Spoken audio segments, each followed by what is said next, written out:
I'd like to start out as usual by thanking everyone for posting their questions and making this video possible. There's a lot to cover, so let's get started. When you first went up to the club with Little Joey and Big John and met Matty for the first time, did you know that he was the acting boss when you met him that day? Or did you realize, was told at a later date? I get that you probably didn't know for sure, as you were not introduced to him as a friend. To start with, I met Matty for the first time at the Arthur Avenue Feast in the Bronx, and it was at the restaurant Rigoletto, which is prior to the day at the club. And I knew who Matty was, so that day at the social club in the Bronx when I seen him, although we couldn't officially be introduced, as I was not a member yet, I was aware of what position he held. Did you ever make it to the 19th hole in Brooklyn, or any social club in Brooklyn? The 19th hole was way before my time, and the only other Brooklyn social club I went to was one in Coney Island. We were there to meet a member of the West Side. If a boss of a family gets sentenced to life, and after 5 years or so, he decides it's best to relinquish his position, what's the process? Does he notify the other bosses? If a boss wanted to step down, he would send a message to his administration, and it would be on them to let the other bosses know. Why have no-show jobs become a thing of the past? I believe aside from the government placing overseers in the unions, there are signs on job sites where a worker can report something. Think about it. A guy gets up every morning and has to work all day every day. He might start thinking it's unfair that there are guys receiving the same salary as him and never having to go to work. So he reports it anonymously.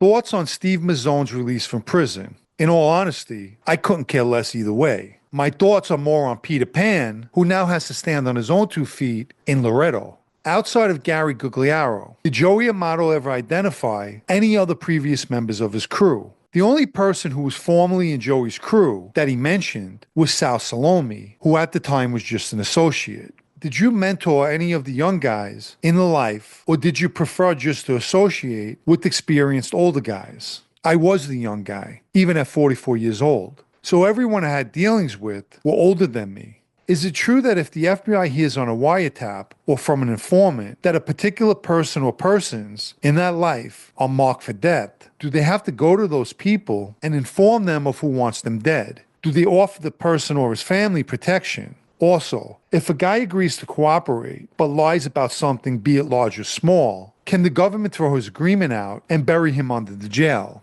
I know that years ago, the FBI would warn people if their lives were in jeopardy. I don't believe they give them specifics as to who, and I'm not sure if they offer protection unless the person decides to cooperate. Speaking of which, any person who cooperates and lies to the FBI can have their agreement torn up, and that person can be prosecuted, just like they did with Gaspipe Castle. What was the beef over when you spoke to the King Blood in prison, and was it resolved after you spoke to him? If my memory serves me, the beef was over the Bloods cutting white guys in the prison. At first it was guys from upstate who we considered rednecks, but then one of the city guys got cut and we felt that they were testing the water. Additionally, one of the guys that occasionally came to our court had an incident with a Blood on their unit, and we wanted to put a lid on that as well. After him and I spoke, those were no longer issues or concerns. What was the best advice or life lesson that you received from Johnny Santori, other than stay out of the life? I came away with many lessons from John, but a very wise one had to do with never speaking about any violent acts you may have carried out. He always insisted on not speaking about those type of things. And I'm not talking about a fight or slapping a guy. John's position was, if you're a tough guy, you never need to convince anyone that you are. They'll find out if they ever cross you. How is a new crew formed? And how come 2 different crews merge into one? How are captains chosen? A new crew can be formed when a guy's given a captain position, and it's the decision of the administration who their captains will be, as well as if they want to merge 2 crews into one. And this can happen for a number of reasons. For example, maybe a crew lost a lot of its members and they want to merge it to another crew. Do you think the no murder rule only applies in the USA? For example, families such as the Bonanos are known to operate outside the USA. I don't necessarily believe so. Murders are still taking place, especially in Calabria. However, not on the scale it once was. Do you think had John Papa not been arrested and subsequently given a life sentence, he would have or could have been straightened out at some point? Also, Do you know on what grounds he's requesting compassionate release? I'm sure if he hadn't been arrested, the Colombos would eventually inducted him. And I believe his bid for compassionate release has to do with him receiving several life sentences at a very young age. Who tells a member that they're being shelved? That information would be relayed by the member's captain, unless someone else was assigned to break the news to the member.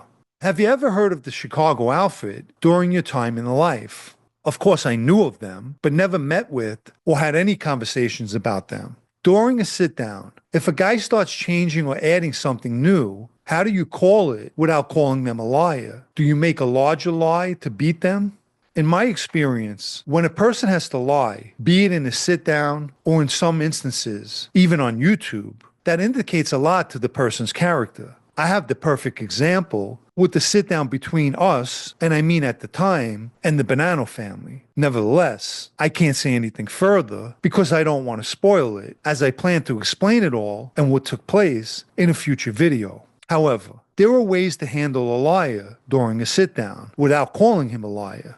Did you ever meet Lucchese member Rocco Vitulli? If so, what was your opinion of him? I don't believe we've ever met, so naturally I wouldn't have an opinion. If you haven't liked this video yet, please take the time and do so, as it helps with YouTube's algorithm. And if anyone would like to show their appreciation for videos like this, or more importantly, to help me to continue making them, you can do so by donating with the Super Thanks icon down below, or through the PayPal Cash App links in the video's description. And for the final question, were there or are there any consequences you have experienced as a result of leaving that life behind and creating a blog with all the details? Are you still close with people from your past, and how did they react to your decision to start a blog? Look, when it comes to my leaving that life behind, it was the actions of my former friends, or at least the people I believe were my friends, that made that decision for me. Creating the blog is something that developed years ago as a means of dealing with stress, and I haven't experienced any consequences as a result of the blog. But conversely, I always receive positive feedback. I'm not going to discuss people from my past who I may or may not be in contact with. In respect for how the blog is viewed, no matter what you do in life, you're going to have those who will cheer you on or people who hate on you. The key is to pay no mind to the haters and continue to do whatever it is you want, because at the end of the day, your happiness depends on you and no one else.